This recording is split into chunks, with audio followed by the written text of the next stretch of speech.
What's up, everybody? Welcome back for another episode of Life and Law with Mike and Bill. Episode 10, Michael. 10. I'm Mike. He's Bill. Episode 10. 10 episodes with each other. It's crazy. Got another great show planned today. We have a great guest, Scott Seligman from Atrium Financial in Cherry Hill, New Jersey. Oh, yeah. Going to talk to us a little bit about investment management, retirement strategies. We're going to review the weekend, some headlines. Eagles are going to the Super Bowl. That's it. All done. And we're going to talk about a very sad case recently filed in the Eastern District of Pennsylvania involving a lawsuit against TikTok for the death of a 10-year-old little girl who was taking part in the Blackout Challenge. So we'll talk about that. And then like we end every episode with a Mike Speaks rant. Everybody's grown to love those rants, including We'll me. think of something before that time comes. Yeah, can you hear the sarcasm? So anyway, we're going to get Scott introduced right away. How you doing, Scott? Thanks for coming in. Thank you very much for having me. I'm doing great. So full disclosure, Scott is also our producer Lance's spouse's boss. So we're going to be very nice to Scott today, right, Lance? That's it. Yeah, I think we have her here for insurance too. Nice. So she's here listening to making sure that we don't say anything. Is that her back there? There she is. She's hiding in the corner. She's organizing my desk. Uh-huh. So thanks for coming in, Scott. Scott's right up the street here in Cherry Hill. And Lance had told me some topics we have in common is you're an Eagles fan also, right? Oh. Die-hard Eagles fan. Oh, boy. I love it. So Mike's surrounded There we by go. die-hard Eagles fans. And there have been many years where we did die hard. Yes. So, you know, Yeah. That is true. I mean, well, every year except 2017, really. that is true. So let's talk about the Eagles a little bit, then, Let's. Scott. Did you see? Absolutely. Did you see the James Bradbury signing? Yes. Yes, extraordinary. And where did- and on top of that, It's the missing link, isn't they it, did Scott? the autism weekend for the Eagles this weekend. They did. They raised a lot of money. A Again. lot of money, and everybody was out there supporting. The entire team shows up. It's phenomenal. Yeah, you do have to Well, say, they are Mike, good people. Mike, you got to give credit. The Eagles organization is one of the best organizations. Listen, okay, I don't have to give credit to anything I don't want to give credit to. Are we starting the Mike Okay. Speaks rant now? So don't tell me what wonderful people they are, okay? I don't care. I don't care. Jeffrey Lurie, say what you will, has been a great owner over the years. He's done a lot for autism awareness, You people, a lot for the you city. are such hypocrites, every one of you. Jeffrey Lurie, you guys buried that man, buried him when he first started, and for years after that.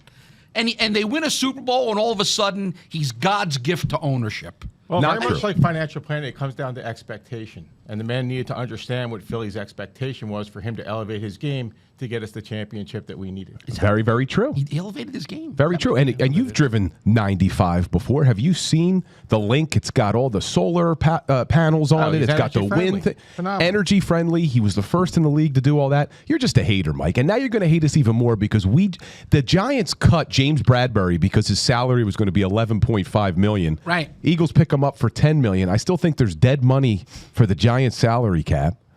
So that's it. Yeah. James Bradbury, that's the missing link. They're going to win the Super Bowl. This is it. Let me ask you a question. Say it. I want you to say it. Who do you think is going to win more games this year, the Eagles or the Giants? The Giants. You think the Giants are going to win more Yes. games? Well, we're going to have to make a friendly wager on We that can do But that. before the season. I got to think about we what can do that's that. going to be. Yeah. So what else did you do this weekend, Mike? Anything good? No, not much. Hey, you seem really happy and relaxed, I got to tell you.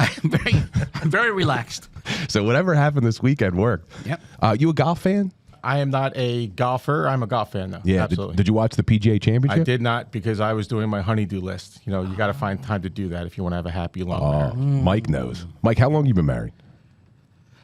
August will be 40 years. 40 years. How about you, Scott? How long? I am 27 years into the Rookie! life sentence. Whoa. Rookie. Oh, yeah. It's a rookie. Yeah, no doubt. I was married for 10. I made it 10, and then now I'm divorced. So I'm not the person to talk to. All right, so 1.0 is you know, you've run the course on that program. 1.0 is, and what's next? Lance, is it 2.0 or is it 1.5? Which is the upgrade coming next? It's 2.0. 2.0. We'll see what happens. Okay, good We'll luck see with what that. happens. Yeah, so I watched the PGA Championship. Great comeback by Justin Thomas. What else happened this weekend, Mike? Anything else we need to discuss? Rangers won. The Rangers did One win. game 3. The Rangers. What's the series? 2-1, Carolina. Yeah, I'm rooting for Carolina. Yeah, of course you How are. can you not? You know why? And why is that? Because I don't like you. Because you're a hater. Because Mark Messier. Wait, how dare you call us haters? Scott and I were just talking about how great of an owner Jeffrey Lurie is because he raises money for autism, and you started attacking Why would you us. hate your own people? You're a New York hater. And wasn't there a New York game just last week, a baseball game, where they got into it with the fans, and the fans were throwing stuff, and people were cursing back? Could you imagine if Yes. that was Philadelphia? Yeah. We're still paying for stuff we did in the 60s and 70s. Yeah, the whole Santa Claus incident gets brought up every single and why week. does it get brought up? Because Who just brought it up? Some drunk guy in a Santa suit. Did I makes a bring it fool of up? himself. No, I didn't bring it up. You did. All right, let's move on before me and Mike battle here in front of Scott. So I'm in. Anyway, so like we talk about at every show, we wanted to talk about something legal related since we are lawyers. Some people forget that Mike's an attorney since he's a food reviewer as well. We did have a great week last week reviewing foods, though, didn't we? So stay tuned for some great videos. Mike had some great breakfast sandwiches. We went to Anthony's Coal-Fired Pizza and Wings, had delicious wings. Wings. So we'll see how it goes. But switching to something serious and sad here, a mother of a 10-year-old little girl recently filed a lawsuit in the Eastern District of Pennsylvania. She's represented by our friends, great law firm, Stoltz, Mongaluzzi, and Bendesky in Philadelphia. And they file a lawsuit against TikTok, the social media platform, because the little girl died in her closet doing what's been referred to as the blackout challenge. And she choked to death. Just horribly, horribly sad. And they bring this lawsuit under a products liability count. So just to give a quick summary, usually social media platforms are immune from being sued for content that is posted on their platforms. It falls under the federal law, Section 230 of the Communications Decency Act. And it grants immunity. Social media can't be sued for content. Now, there was a case back in May of 2021 where Snapchat was sued, and it got dismissed under the Section 230 of the Decency Act, saying, no, you can't sue Snapchat. Well, the District Court of Appeals for the 9th District said, well, this one's a little bit different because in that case, a 17-year-old was killed doing the speed challenge using their speed filter. And they said it wasn't the content that was posted, it was the actual design of the app. So it could go under the product's liability. Well, that's similar to what they're saying here, is the lawsuit is alleging that TikTok's algorithm delivered video content to this 10-year-old that included blackout challenge videos, which put this idea into her head, and she went up into her mother's closet and accidentally hung herself. Horribly sad. But the question is, should social media platforms be subject to lawsuits when people are injured using the app, doing some sort of video or some sort of challenge? I mean, what do you think, Michael? Yes. You think they should be able to be sued? Yes. But The big but here. who's got the what? I said there was a big but here. You're self-conscious, Mike. Yeah, they should have some responsibility and some liability and be able to be sued. However, in a situation like this, you have to consider, like, where in God's name are the parents? You know, what do they do? Why are they, first of all, allowing a 10-year-old to, number one, have a cell phone, apparently unsupervised, going on TikTok or Facebook or Instagram or anything else? Shouldn't they also have some responsibility? Sure. I mean, I guess, that's an argument that in every case, I mean, there's always something called comparative negligence in every lawsuit that's brought, even in car accident cases, is, does the person who was injured share in any of the responsibility? But the immunity that was granted in Section 230 says, that this case is going to get dismissed. So we'll see, because there was a press conference recently held by the lawyers for this young girl's family, and they were asked about that. And they're saying, no, this is different. This is a products liability claim. This has nothing to do with necessarily the content. It's the very design of the app. So for those who aren't familiar with what a products liability claim is, it's the same thing as if you're using a ladder and the ladder is a faulty design and you fall, you may be able to sue the ladder company. You could have comparative negligence. Maybe you were using it incorrectly. Maybe you were wearing the wrong shoes. There could be comparative negligence, but it was the design of that ladder that contributed to your injury. Similar here, where they're saying it's the very design of the app, the algorithm that delivers this type of content to them. I'm curious to get Scott's opinion here, because you're not an attorney. I'm definitely not. I mean, what do you think? You hear something like this, do you think that the social media platform should be able to be sued? Absolutely. Everybody should be able to be sued for your actions or inactions. What kind of jumps out at me first is whether parental controls available on the app that should have prevented the algorithm from sending that information to the child.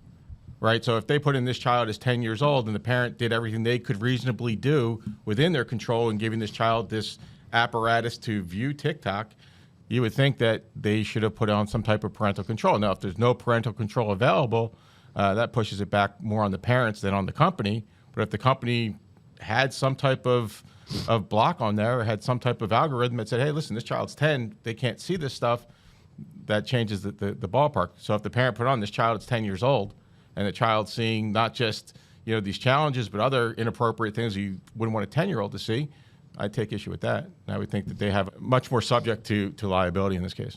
Yeah, and this isn't the first time that we've heard of young children dying as a result of the blackout challenge they saw on TikTok. There was a 14-year-old boy in Australia back in April of 2020, a 10-year-old girl in Italy in January of 2021, 12-year-old Colorado boy in April of 2021, and then a 12-year-old in Oklahoma in July of 2021.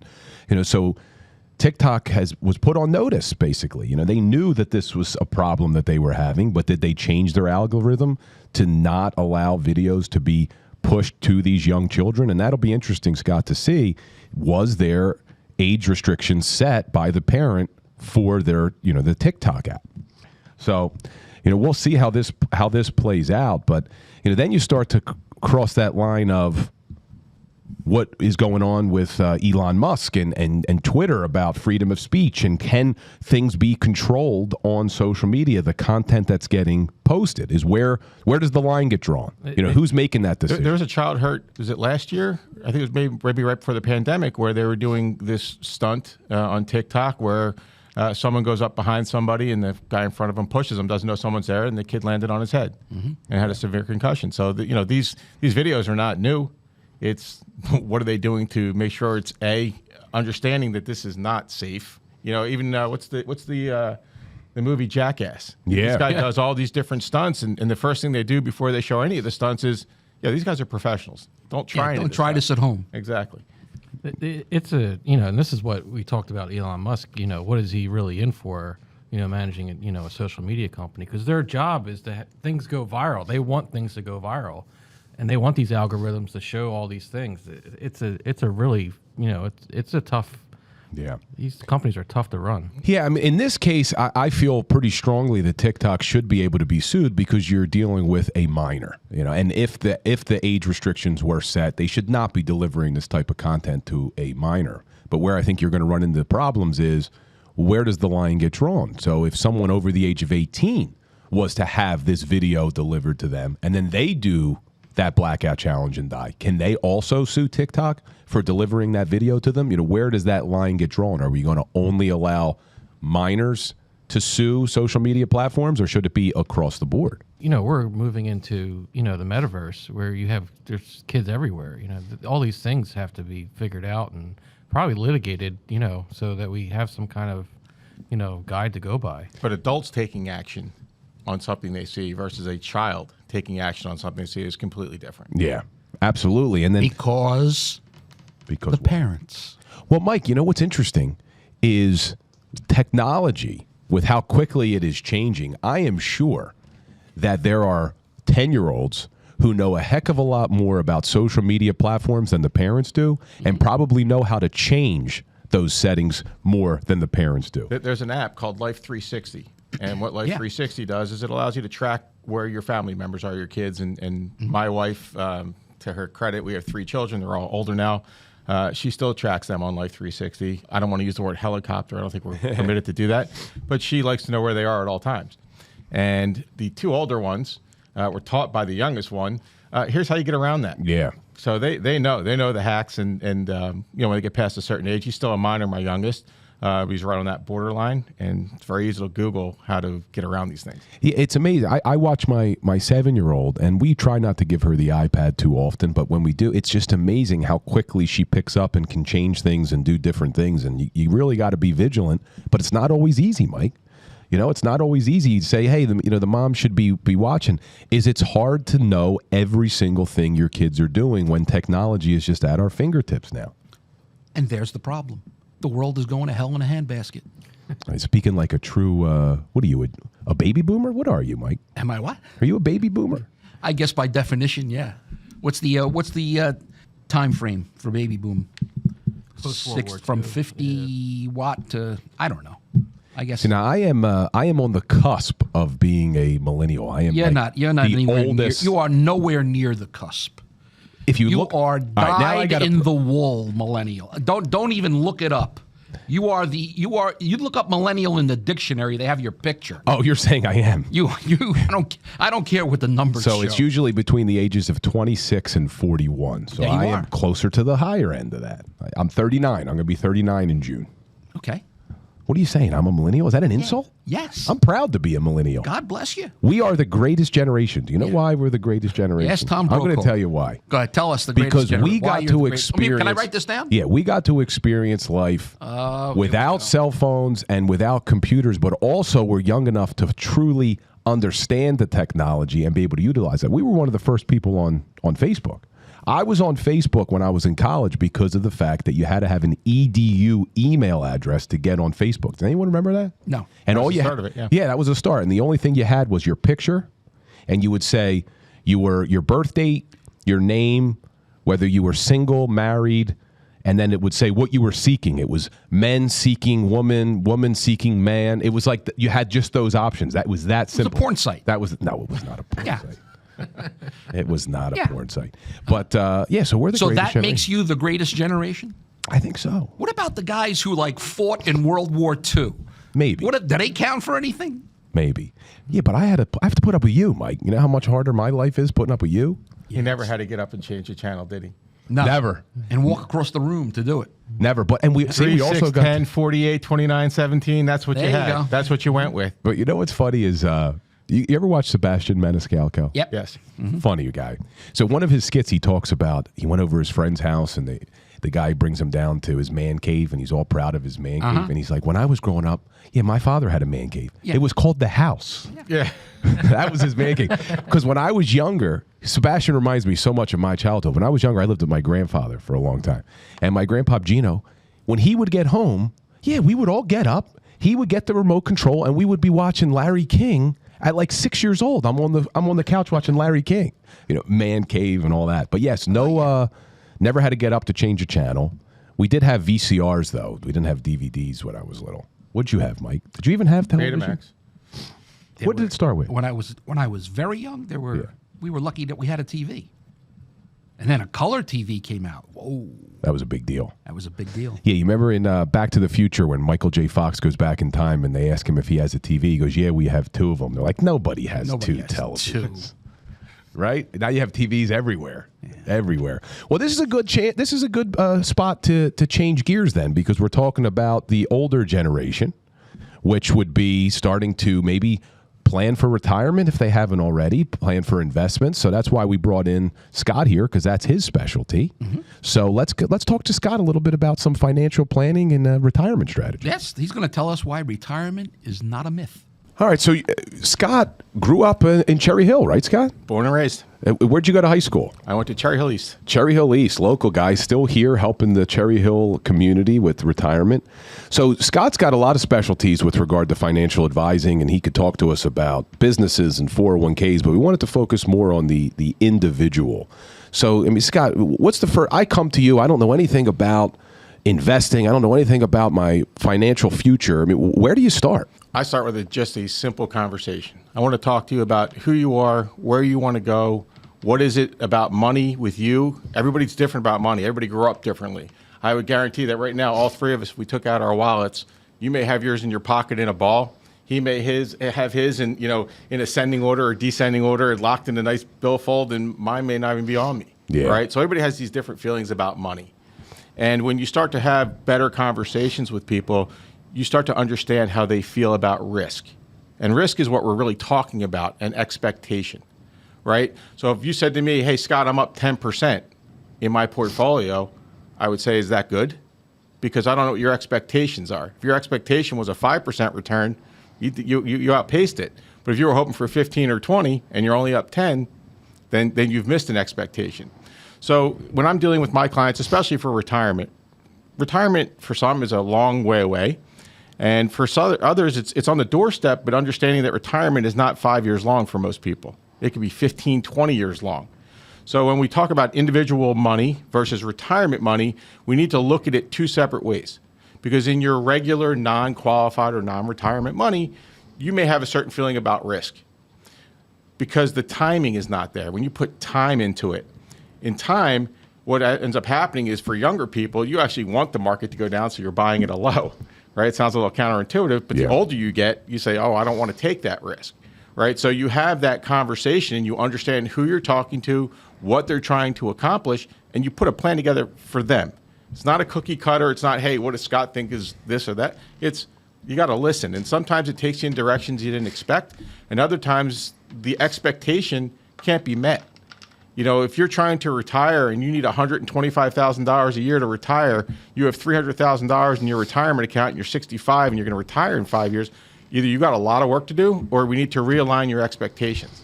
Yeah, and when is, I mean, I feel like I'm going to know the answer to this, but when should people start preparing for their retirement? I mean, how young should they be when they start saying, you know what, I want to start figuring out how much I'm going to need in 15 years, 20 years, 30 years? I have yet to meet somebody who said they have too much money for retirement. Yeah. Right? So the earlier the better, because you have this thing called compounding interest that helps you.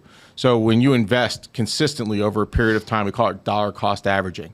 We're taking the dollar, we're buying at different intervals because that stock price or that mutual fund price is changing every single day, right? And in stock, it's changing all day long. But if I can buy at a low, and sometimes I buy in the middle, and sometimes I buy high, over time, we're going to get some type of average rate of return. So the earlier you start, you have a longer wingspan to get out there into retirement. And by doing that, the sooner you start, the more that compounding interest kicks in. Think of it as a snowball on a hill. Yeah. You know, it starts out small, even if it's really tiny, like the size of a golf ball. But by the time it gets to the bottom of that hill, it's massive. Yeah, and it's so hard at that young age. I remember when I was in law school, I was working at the City of Philadelphia's Register of Wills, and you have different options about money you could put away and all that. And my dad telling me, put the maximum away.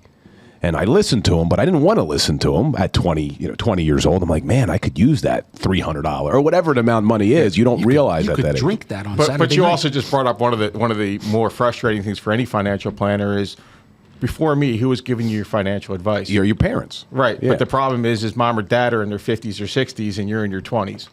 And although some of the advice is sound, you know, if you had aspirations at a young age of maybe buying a property, you understood the value of real estate, I may have said, listen, let's not max out on that 401k contribution unless the city's matching you dollar for dollar. I mean, if I could double my dollar day one, I'll maximize that, right? Yeah. You know, because some employers, they contribute towards your retirement. And they say, hey, we'll do something really nice. For every dollar you put in, we're going to match you up to a certain percentage. Well, there I'd say, hey, listen, let's try to get as close to that max as possible because it's free money. Who wouldn't want to hand you $1, or if you hand me $1 and I hand you back $2 right away? That's a slam dunk. Yeah. Right? So you always have to be vigilant of what's being said, what are the circumstances. I've had people come and say, I got to buy this stock. And I say, why? Oh, I was getting my hair cut. My barber said. Yeah. You know, it's like expectation driven by, you know, someone you trust, but you trust them to cut your hair, not to grow your estate. Yeah, you're talking about real estate. Man, I wish someone would have told me to buy some houses in the Avalon and Stone Harbor 15, 20 years ago. Have you seen the shore house market? It's unbelievable right now. Yeah. It's crazy. insane. You go down the shore, Scott? I do. What's your shore town? I go to Margate, been my whole life. I love Margate. Love Margate. In fact, this weekend I have a reservation at Tomatoes on Saturday night. Fantastic. Would you ever have expected a place? I didn't get the invite. Yeah, that was intentional. Oh, okay. But I would have never expected a place called Tomatoes to have unbelievable sushi. Yes, I don't go to Tomatoes. I am fatally allergic to shellfish, sesame, So and you nuts. stay away. It is my wife's favorite restaurant, and I encourage her to go there all the time with her friends. Now, I still have never been to Stephen Cookies. Oh, So Stephen Cookies, I'm a weekly regular at Stephen Cookies. Oh, yeah. They have been Top of the around my line. entire life, and they just do it right. There's no BS with them. There's no frills. You're getting good food, a great atmosphere, and as a matter of fact, last year when they had that they had a big fishing outing in Atlantic City. Jordan was there. Yeah. And so was Tom Brady the next night. So Gotcha. it was, those guys knew where to hit it. Yeah. Now, there's another place that I love. It's not in Margate. It's in Atlantic City. Cafe 2825. Have you been there yet? Joe. Yeah, he's a good guy. Yeah, that's a good spot. Yeah, when he opened up, a friend of his took us there, and the tableside burrata. Oh, it's out of this world. Mike likes Top that. of the line. Mike is a big fan of that. Yeah, when Big Joe fan starts of mixing that up. 2825. But before we get too carried away on food here, Yep. back to Scott's specialty, which is financial advising. So basically what I'm hearing from you, though, is, and I'm going to say snowflake, but I don't mean the millennial snowflake that Mike probably wants to yell at me about, is that everyone's financial situation's like a snowflake. They're unique. They got to come into to you, talk to you, and figure out what makes the most sense for them, right? Exactly right. If you walk into an advisor and he's already got an idea in his head, walk out. Yeah. Because it's not everybody's a cookie cutter. Not everybody comes from the same circumstance. I had a very interesting experience very early on in my career. I was doing a buy-sell agreement for somebody on the insurance side of it, and their assistant, their secretary, needed some life insurance, and they asked if I'd help. I said, no problem. You're talking a very small case. It was maybe $100 in commission. It was whatever. About 6 months later, she called me up. Her brother had won the New Jersey lottery. Wow. And they didn't know who to call, so they called me. And he had like 9-point-something million that he net after taxes. And I tried to explain to this person that if you back then you could get 7% interest, no problem, even in a CD. I said, do you realize it's 7% interest? I said, you'd never have to work another day in your life and not touch the principal. That's crazy. Yeah. 4 months later, I had to resign from the case. He had some grandiose ideas about buying a Christmas tree farm somewhere in the Pine Barrens, and he decided that he wanted to use his cash to do it and not use leverage or debt or any other instrument for that matter. I said, if you're going to do that, I'm done. Yeah, you I couldn't can't be any recommend part of that. He lost it all. The tree's got some kind of virus. He wasn't properly insured. But yeah, you really have to treat everybody as if they all have millions. It's not about the dollar amount. It's about the individual, because the way I see it is I will make more money through a client than ever will from a client. Yeah. Right? Because if somebody likes you and you're a great attorney and people like you and they say, wow, he was really easy to get along with. And he spoke to me. I understood what he was saying. He wasn't using all legal jargon trying to confuse me. I see people, portfolio this and asset allocation and rebound. Can you speak human? Yeah. Because that's what people really need. They need people to speak human. And unfortunately, the pomp and circumstance in my profession, with the $400 ties and the $4 million suits, and you know what? People would rather you have a general heart-to-heart conversation than dazzle them with, what is it, dazzle them with brilliance, baffle them with bullshit? Something like that. Yes. Yeah, I mean, that's how, why is it that it's only stupid people who win the lottery? I can neither confirm nor deny who the stupid Yeah. people are that have won. I'm sure there are some intelligent people who have won. But Maybe. you don't hear Have about you met them. any? That's because they're not making those mistakes. That's why you don't That's hear why about you don't hear But about them. what you're saying is very similar to how we, practice law as well, because a lot of times lawyers sometimes will talk down to clients or use these big words. But ultimately, if a case ever gets in front of a jury, those jurors are everyday people. You have to figure out how to talk to them like you would everyday people and explain the law in a way that they're going to be able to understand it and not use these big, legal terms. And what we like to say is, what's that Maya Angelou quote? People won't remember what you say, they won't remember what you do, but they will remember how you made them feel. Absolutely. Right? And that's across the board in every industry. I think. And we say, it doesn't, people don't care how much you know until they know how much you care. Then they don't care what you know. Very true. That's a really good one. I like that one. Yeah, it's, you know what, you got to treat people like human beings. And you know what, you've made me feel warm and fuzzy coming in here. If you make your clients feel the same way, it's like, okay, I'm somebody. I have some value in your room sitting next to you, not just some big attorney that's trying to intimidate me. It's, you understand I'm a human being. I've been through something dramatic or tragic or traumatic, and you understand that. And you say, hey, listen, I'm gonna work for you, and I'm going to explain everything along the way, because when you go through the whole process, and unfortunately I've been through processes like that, there's a lot of big terms, and there's a lot of words that scare people, and people aren't used to the world that you live in terms of the legalese or the financial side of it. Yeah, absolutely. It's a different language. Yeah, my dad's always used to tell me that too. Is treat everybody with respect. First of all, you never know who you're even talking to. You can't judge a book by its cover. They may look like someone. Oh, this is, and then you find out. Oh, Mike hates expressions. Look, he hates expressions. Some of my wealthiest clients, you wouldn't know they had 2 dimes to them. Yeah, exactly.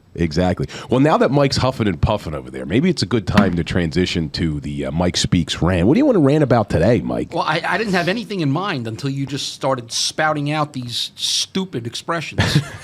It's not financial advisors he's going to go off on. It's because I hope step not. out in the parking lot. I hope not. Why do you Again, hate- run through them again. Why do I said can't judge a book can't by buy its a book cover. by its cover? Okay, what else? What else do we got? This would have been a good one for a financial. A penny saved is a penny earned.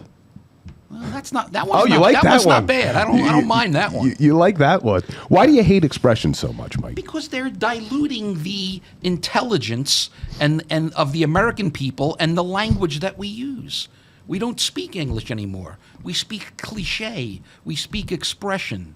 It's nonsensical. It makes no sense. I don't like it. You're actually wrong. People don't even speak expressions anymore. Yeah, I They was use gonna say, hashtags. Yeah, my kids don't speak expressions. It's all hashtags now, Mike, on social media. Hashtags are not spoken.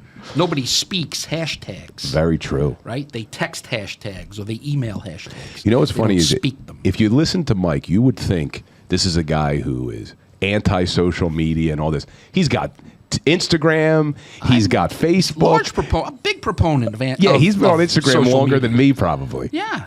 No He's problem. in the metaverse.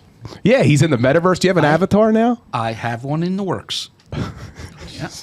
He's got the metaverse. Do you know anything about the metaverse, Scott? No, and I'm proud to say I do not. And I'm sure there are very competent people I can hire if I decide that I need to be in the metaverse. Yeah, we're gonna have to. You do need to be there. We're gonna have to and talk You don't, about you that. don't have to decide. You But need that- to be there. I'm probably already there. I mean, all of our information's all floating in the cloud somewhere, right? Yeah, I was not going in to. the metaverse. I was going to use an expression that Mike hates. I was going to say, "Oh, the metaverse is a whole nother show."